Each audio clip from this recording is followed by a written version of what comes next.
তোমার সাথেও কি ঠিক এমনটাই হচ্ছে? সে মানুষটা তোমাকে পুরোপুরি ছেড়েও যাচ্ছে না, আবার তোমাকে আপনও করে নিচ্ছে না। ব্যাপারটা অদ্ভুত, তাই না? কখনো কখনো সে তোমার খুব কাছে আসে, এতটাই কাছে যে তোমার মনে হয় যাক এবার বুঝি সব ঠিক হয়ে যাবে, এবার বুঝি এই অস্থিরতা শেষ হবে। তুমি শান্তিতে একটা নিঃশ্বাস নাও, মনে হয় এই তো সে ফিরে এসেছে। কিন্তু ঠিক তখনই হঠাৎ করেই আবার সব বদলে যায়। কোনো কারণ ছাড়াই, কোনো ব্যাখ্যা ছাড়াই সে আবার দূরে সরে যায়। তার মেসেজ কমে যায়, তার গলার স্বর বদলে যায়, তার ব্যস্ততা বেড়ে যায়। আর তুমি তুমি আবার সেই আগের জায়গায় দাঁড়িয়ে যাও, অপেক্ষা করতে থাকো, ভাবতে থাকো আমি কি কোনো ভুল করলাম, আমি কি বেশি কিছু চেয়ে ফেললাম। তুমি নিজেকে বোঝাও, হয়তো সে কনফিউজড, হয়তো তার জীবনে কোনো সমস্যা চলছে, হয়তো তার একটু সময় দরকার। দিনের পর দিন, মাসের পর মাস তুমি এই হয়তোর উপর ভর করে বেঁচে আছো। কিন্তু আজ আমি তোমাকে একটু সত্যি কথা বলতে চাই। কথাটা একটু তিতো লাগতে পারে, কিন্তু এটা তোমার শোনা দরকার। বন্ধু, এটা কোনো কনফিউশন নয়, এটা তার কোনো অসহায়ত্ব নয়, এটা একটা প্যাটার্ন, এটা একটা মানসিক খেলা যেখানে তুমি দাবার গুটির মতো ব্যবহৃত হচ্ছ। এমন এক সম্পর্ক যেখানে তুমি না সামনে এগোতে পারছো, না পিছনে ফিরতে পারছো, তুমি শুধু মাঝখানে ঝুলে আছো। আর এই ঝুলে থাকার যন্ত্রণাটা মৃত্যুর চেয়েও বেশি কষ্টের। তুমি যদি এই অবস্থার মধ্যে দিয়ে যাচ্ছ, যদি তোমার মনে হয় তুমি নিজের সম্মান হারিয়ে ফেলছো, নিজের মনের শান্তি হারিয়ে ফেলছো, তাহলে আজকের এই ভিডিওটা তোমার জন্য। আজ আমরা কোনো সস্তা মোটিভেশন দেব না, আজ আমরা মানুষের মনের গভীরের সেই অন্ধকার সাইকোলজিটা জানবো, আর শিখবো কিভাবে স্টয়িক মাইন্ডসেট বা অটল মানসিকতা দিয়ে তুমি এই নরক থেকে নিজেকে বের করে আনবে। গভীর একটা শ্বাস নাও, প্রস্তুত হও, কারণ আজ তোমার দেখার ভঙ্গিটা বদলে যাবে। কেন এত কষ্ট হয় জানো? যখন কেউ পুরোপুরি চলে যায় তখন আমাদের কষ্ট হয়, কিন্তু সেখানে একটা সমাপ্তি থাকে, একটা ফুল স্টপ থাকে। মন মেনে নেয় যে হ্যাঁ এটা শেষ, সেখান থেকে ঘুরে দাঁড়ানো সহজ। কিন্তু যখন কেউ তোমাকে ঝুলিয়ে রাখে তখন সেখানে কোনো ফুল স্টপ থাকে না, থাকে শুধু একরাশ কমা আর প্রশ্নবোধক চিহ্ন। সাইকোলজিতে এটাকে বলা হয় ইন্টারমিটেন্ট রিইনফোর্সমেন্ট বা অনিয়মিত পুরস্কার। ভাবো তো, তুমি যদি জানো যে একটা মেশিনে টাকা ঢুকলে সবসময় টাকা বের হবে না, তুমি কি সেখানে টাকা ঢোকাবে? হয়তো না। কিন্তু যদি এমন হয় তুমি জানো না কখন টাকা বের হবে, কখনো বের হচ্ছে আবার কখনো হচ্ছে না, তখন তুমি আসক্ত হয়ে পড়ো। তুমি বারবার চেষ্টা করতে থাকো, তুমি ভাবো এই বুঝি হলো, এই বুঝি সে ফিরলো। তোমার মস্তিষ্কের সাথে ঠিক এই খেলাটাই খেলা হচ্ছে। যখন সে তোমাকে একটু ভালোবাসা দেয়, একটু যত্ন নেয়, তোমার মস্তিষ্কে ডোপামিন হরমোন রিলিজ হয়, তুমি ভালো অনুভব করো, তুমি আকাশে ওড়ো। আবার যখন সে অবহেলা করে, মেসেজ সিন করে রিপ্লাই দেয় না বা হঠাৎ রুক্ষ ব্যবহার করে, তখন তোমার মস্তিষ্কে কর্টিসল বা স্ট্রেস হরমোন বেড়ে যায়, তুমি অ্যাংজাইটিতে ভোগো। তোমার মন এই ডোপামিনের জন্য কাঙাল হয়ে যায়। তুমি সেই মানুষটাকে ভালোবাসো কিনা তার চেয়েও বড় কথা, তুমি ওই ভালো মুহূর্তগুলোর নেশায় পড়ে গেছো। তুমি ভাবছো তুমি তাকে মিস করছো, কিন্তু আসলে তুমি মিস করছো সেই অনুভূতিটাকে, যখন সে তোমাকে স্পেশাল ফিল করায়। এই যে অনিশ্চয়তা, সে কি আমাকে চায় নাকি চায় না, এই প্রশ্নটা তোমাকে রাতে ঘুমাতে দেয় না। তুমি বারবার চ্যাট বক্স চেক করো, লাস্ট সিন দেখো, পুরনো মেসেজ পড়ো। নিজের অজান্তেই তুমি নিজের আত্মবিশ্বাসকে প্রতিদিন একটু একটু করে হত্যা করছো। সবচেয়ে ভয়ের ব্যাপার কি জানো? তুমি নিজেকে দোষ দিতে শুরু করো। তুমি ভাবো আমি যদি আরেকটু সুন্দর হতাম, আমি যদি আরেকটু বুঝদার হতাম, আমি যদি আরেকটু ধৈর্য ধরতাম, তাহলে হয়তো সে পুরোপুরি আমার হতো। না, থামো, নিজের দিকে তাকাও, আয়নার সামনে দাঁড়াও। এই যে মানুষটাকে তুমি দেখছো, সে কি এই অবহেলার যোগ্য? সে কি এই অর্ধেক ভালোবাসার যোগ্য? তোমার হৃদয়টা কি এতই সস্তা যে কেউ সেটা নিয়ে যখন খুশি খেলবে আবার যখন খুশি ছুঁড়ে ফেলবে? মানুষ নীরব থাকে কারণ সে মনে করে তার নীরবতা সবকিছু ঠিক করে দেবে, কিন্তু এখানে তোমার নীরবতা তোমাকে ভেতর থেকে শেষ করে দিচ্ছে। আজ তোমাকে বুঝতে হবে এই ব্যথাটা তোমার ভালোবাসার গভীরতা নয়, এটা তোমার মানসিক আসক্তির লক্ষণ। আর যে কোনো আসক্তি থেকে বের হওয়া সম্ভব যদি তুমি সঠিক পথটা জানো। এখন এই মুহূর্তটা খুব গুরুত্বপূর্ণ। ভিডিওর এই অংশে এসে তোমাকে একটা সিদ্ধান্ত নিতে হবে। এতদিন তুমি ছিলে ভিকটিম, তুমি ছিলে সেই যাত্রী যে ড্রাইভারের ইচ্ছা মতো চলছে। সে যখন ব্রেক কষছে তুমি ছিটকে পড়ছো, সে যখন স্পিড বাড়াচ্ছে তুমি ভয় পাচ্ছ। কিন্তু এখন সময় এসেছে স্টিয়ারিংটা নিজের হাতে নেবার। এখানেই তুমি আলাদা হতে পারো বাকি 99% মানুষের থেকে। বেশিরভাগ মানুষ কান্নাকাটি করে, অভিযোগ করে, ঝগড়া করে অথবা ভিক্ষা করে, প্লিজ আমার সাথে এমন করো না। কিন্তু তুমি সেটা করবে না, কারণ তুমি জানো দুর্বলতা দেখিয়ে কখনো সম্মান পাওয়া যায় না। আর যেখানে সম্মান নেই সেখানে ভালোবাসা থাকার প্রশ্নই আসে না। স্টয়িক ফিলসফি বা স্টয়িক দর্শনের মূল কথা হলো আমরা বাইরের ঘটনা নিয়ন্ত্রণ করতে পারি না, আমরা শুধু আমাদের প্রতিক্রিয়া নিয়ন্ত্রণ করতে পারি। তুমি তাকে নিয়ন্ত্রণ করতে পারবে, সে তোমাকে মেসেজ করবে কি করবে না, সে তোমাকে ভালোবাসবে কি বাসবে না, এটা তার হাতে। কিন্তু তুমি সেই অবহেলার জবাবে নিজেকে ভেঙে ফেলবে নাকি নিজেকে ইস্পাতের মতো শক্ত করে গড়ে তুলবে, এটা 100% তোমার হাতে। আজ থেকে, এই মুহূর্ত থেকে আমরা আমাদের ফোকাস শিফট করব। আমরা সে কেন এমন করছে এই প্রশ্নটা করা বন্ধ করব। এর বদলে আমরা প্রশ্ন করব আমি কেন নিজেকে এমন করতে দিচ্ছি। আমরা তার মন পাওয়ার চেষ্টা বন্ধ করে নিজের মনকে রক্ষা করার চেষ্টা শুরু করব। তুমি কি প্রস্তুত এই পরিবর্তনের জন্য? তুমি কি প্রস্তুত নিজের হারানোর শক্তিটা ফিরে পাওয়ার জন্য? যদি প্রস্তুত থাকো তবে চলো আমরা স্টোইক দর্শনের 6টি এমন শক্তিশালী নীতি বা প্রিন্সিপাল নিয়ে কথা বলি যা তোমার এই ভাঙা মনকে এক দুর্ভেদ্য দুর্গে পরিণত করবে। এখন আমি তোমাকে 6টি সাইকোলজিক্যাল এবং স্টোইক প্রিন্সিপাল শেখাবো। এগুলো শুধু শোনার জন্য নয়, এগুলো তোমাকে তোমার শিরায় উপশিরায় ধারণ করতে হবে। এগুলো তোমার অস্ত্র। নীতি 1, দ্য পাওয়ার অফ ডিট্যাচমেন্ট, বা বাংলায় যাকে আমরা বলতে পারি নৈর্ব্যক্তিকতা বা আবেগীয় দূরত্ব। স্টোইক দার্শনিক এপিকটেটাস বলেছিলেন, মানুষ ঘটনা দ্বারা আঘাত পায় না, আঘাত পায় সেই ঘটনা সম্পর্কে তার ধারণা দ্বারা। তোমার কষ্টটা সে দিচ্ছে না, তোমার কষ্টটা আসছে তোমার প্রত্যাশা বা এক্সপেকটেশন থেকে। তুমি আশা করে আছো যে সে তোমাকে বুঝবে, সে তোমাকে সময় দেবে। যখন সে সেটা করে না, তুমি ভেঙে পড়ো। ডিট্যাচমেন্ট মানে তাকে ঘৃণা করা নয়, ডিট্যাচমেন্ট মানে সম্পর্ক ভেঙে দেওয়াও নয়। ডিট্যাচমেন্ট মানে হলো ফলাফলের উপর থেকে নিজের সুখকে সরিয়ে নেওয়া। তুমি তাকে ভালোবাসতে পারো, তার ভালো চাইতে পারো, কিন্তু তার ভালোবাসা না পেলে তুমি মরে যাবে না, এই বিশ্বাসটা নিজের মধ্যে স্থাপন করা। বাস্তব জীবনে এটা কেমন দেখাবে? ধরো তুমি তাকে একটা মেসেজ দিবে, সে রিপ্লাই দিল না বা সিন করে রেখে দিল। আগে তুমি কি করতে? তুমি বারবার ফোন চেক করতে, অস্থির হয়ে যেতে, আবার মেসেজ দিতে, কি হলো রিপ্লাই দিচ্ছ না কেন? এখন তুমি কি করবে? তুমি মেসেজ দিয়েছো, তোমার কাজ শেষ। সে রিপ্লাই দেবে কি দেবে না সেটা তার সিদ্ধান্ত। তুমি ফোনটা সরিয়ে রাখবে, তুমি তোমার কাজে মন দেবে, তুমি বই পড়বে, জিমে যাবে বা নিজের কেরিয়ার নিয়ে ভাববে। তোমার সুখ এখন আর তার টুং করে বেজে ওঠা নোটিফিকেশনের উপর নির্ভর করে না। যখন তুমি এই ডিট্যাচমেন্ট প্র্যাকটিস করবে, তখন একটা অদ্ভুত জিনিস ঘটবে। তুমি অনুভব করবে তোমার বুকের উপর থেকে একটা বিশাল পাথর নেমে গেছে, তুমি হালকা অনুভব করবে। আর সাইকোলজিক্যালি, যখন সে দেখবে তুমি আর আগের মতো অস্থির হচ্ছ না, তুমি আর তার পেছনে ছুটছো না, তখন তার ইগোতে আঘাত লাগবে, সে অবাক হবে। মানুষের স্বভাব হলো যা তার হাত থেকে ফসকে যায় সে তার প্রতি বেশি আকৃষ্ট হয়। কিন্তু তখন তুমি সেটা করবে তাকে পাওয়ার জন্য নয়, তুমি সেটা করবে নিজের শান্তির জন্য। নীতি 2, সাইলেন্স ইজ পাওয়ার, বা নীরবতাই যখন সবচেয়ে বড় শক্তি। রোমান সম্রাট এবং স্টোইক দার্শনিক মার্কাস অরেলিয়াস বিশ্বাস করতেন, অপ্রয়োজনীয় কথা বলা থেকে বিরত থাকাটা এক ধরনের শক্তি। সম্পর্কের এই দোটানায় যখন সে তোমাকে ঝুলিয়ে রাখে, তখন তোমার খুব ইচ্ছে করে তাকে প্রশ্ন করতে, তুমি এমন কেন করছো? আমাদের সম্পর্কটা আসলে কোন দিকে যাচ্ছে? আমি কি তোমার কেউ নই? তুমি ভাবো এই প্রশ্নগুলো করে তুমি ক্ল্যারিটি বা স্পষ্টতা পাবে, কিন্তু সত্যিটা হলো তুমি যখন বারবার এই প্রশ্নগুলো করো, তখন তুমি তার কাছে নিজেকে একজন নিডি বা অভাবী মানুষ হিসেবে উপস্থাপন করো। তুমি বোঝাও যে তুমি তার ছাড়া অসহায়, আর একজন অসহায় মানুষকে কেউ সম্মান করে না, দয়া করতে পারে বড়জোর।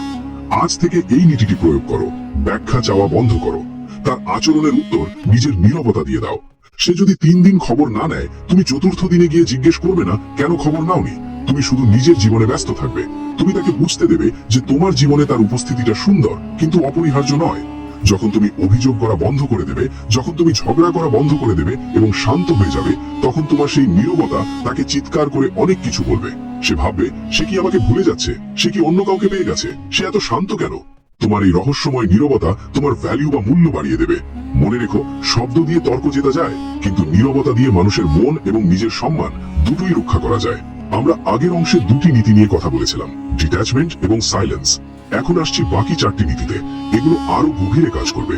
নীতি 3, সেলফ ভ্যালু বা আত্মমর্যাদা ইজ নন নেগোশিয়েবল। তুমি কি জানো কেন সে তোমাকে এভাবে ট্রিট করতে পারছে? কেন সে যখন খুশি আসছে আবার যখন খুশি চলে যাচ্ছে? কারণ তুমি তাকে সেই পারমিশনটা দিয়ে রেখেছো।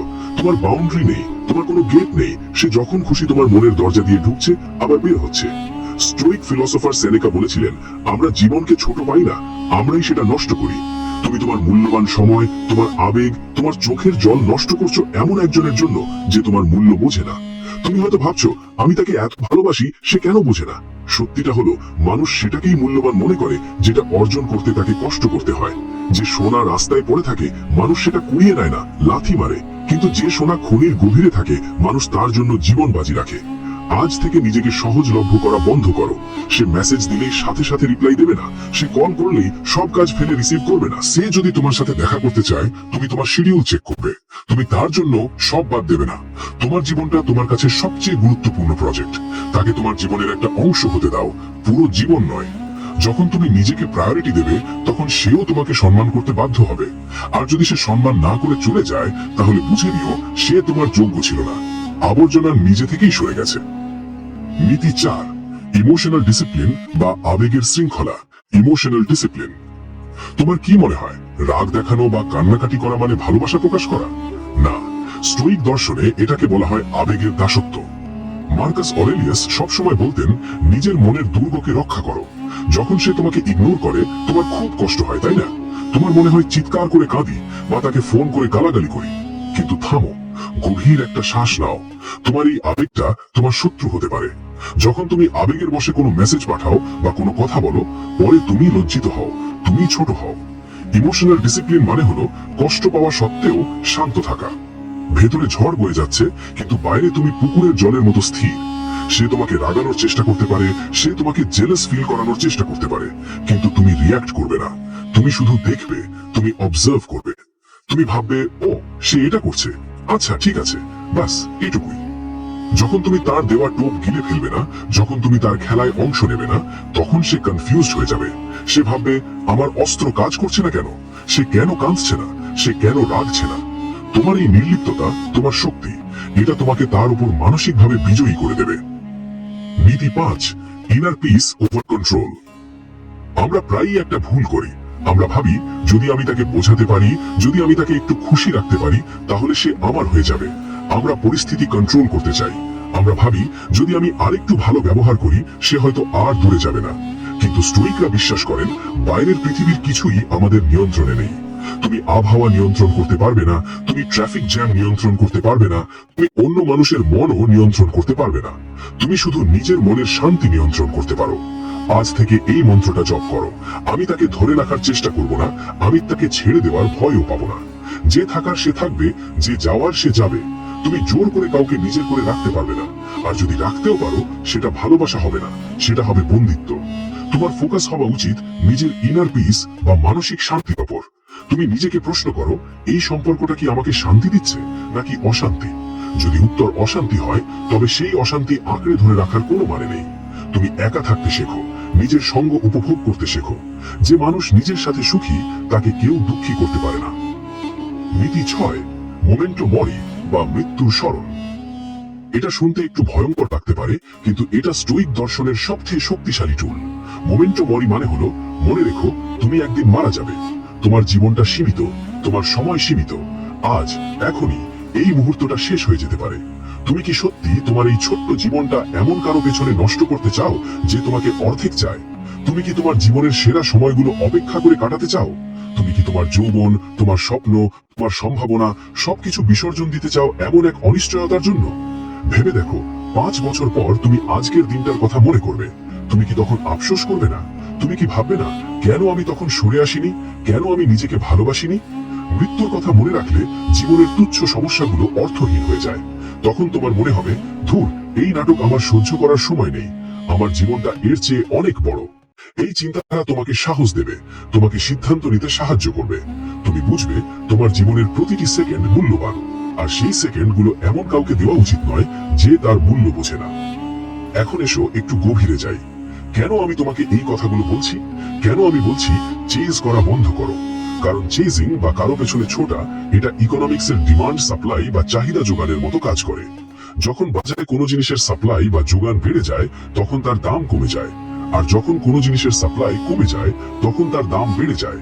যখন তুমি তার পেছনে ছোট, তখন তুমি নিজেকে ওভার সাপ্লাইড বা অতিরিক্ত সহজলভ্য করে ফেলো। তোমার ভ্যালু শূন্যে নেমে যায়।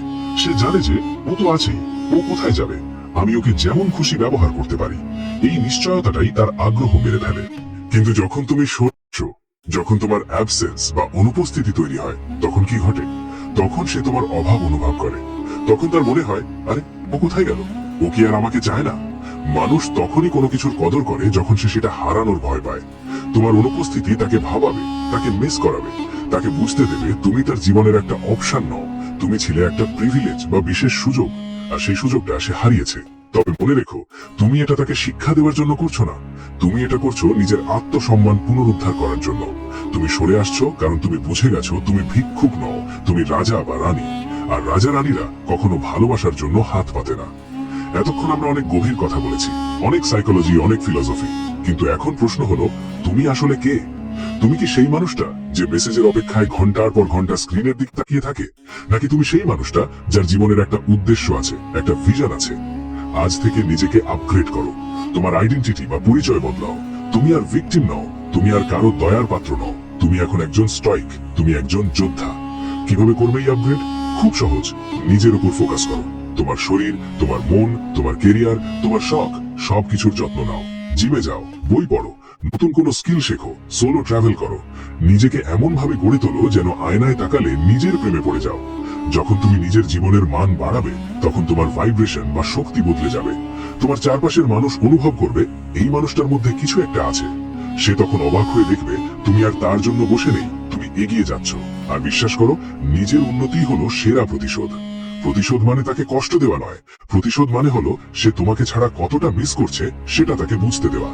আর সবচেয়ে বড় কথা কি জানো, যখন তুমি নিজেকে ভালোবাসবে, তখন তুমি আর সস্তা ভালোবাসায় সন্তুষ্ট হবে না।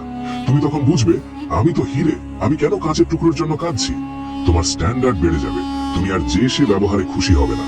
তুমি তখন এমন মানুষ খুঁজবে যে তোমার সমকক্ষ, যে তোমাকে সম্মান করতে জানে। ভিডিওর একদম শেষে চলে এসেছি। আমার বন্ধু, একটা শেষ কথা মনে রেখো, জীবনটা কোনো রিহার্সাল নয়, এটা ফাইনাল পারফরমেন্স। তোমার হাতে সময় খুব কম। যে মানুষটা তোমাকে দোটানায় রেখেছে, যে তোমাকে কনফিউশনে রেখেছে, সে আসলে তোমাকে ভালোবাসে না। ভালোবাসা কখনো কনফিউজড হয় না, ভালোবাসা হয় স্বচ্ছ, জলের মতো পরিষ্কার। ভালোবাসা মানে শান্তি, ভালোবাসা মানে নিরাপত্তা। যেখানে তোমাকে বারবার প্রমাণ করতে হয় তুমি কে, যেখানে তোমাকে বারবার প্রশ্ন করতে হয় তুমি কি আমাকে চাও, সেখানে ভালোবাসা নেই। আজ থেকে প্রতিজ্ঞা করো, তুমি আর কারো অপশন হয়ে থাকবে না। তুমি হবে কারো প্রায়োরিটি অথবা কিছুই না।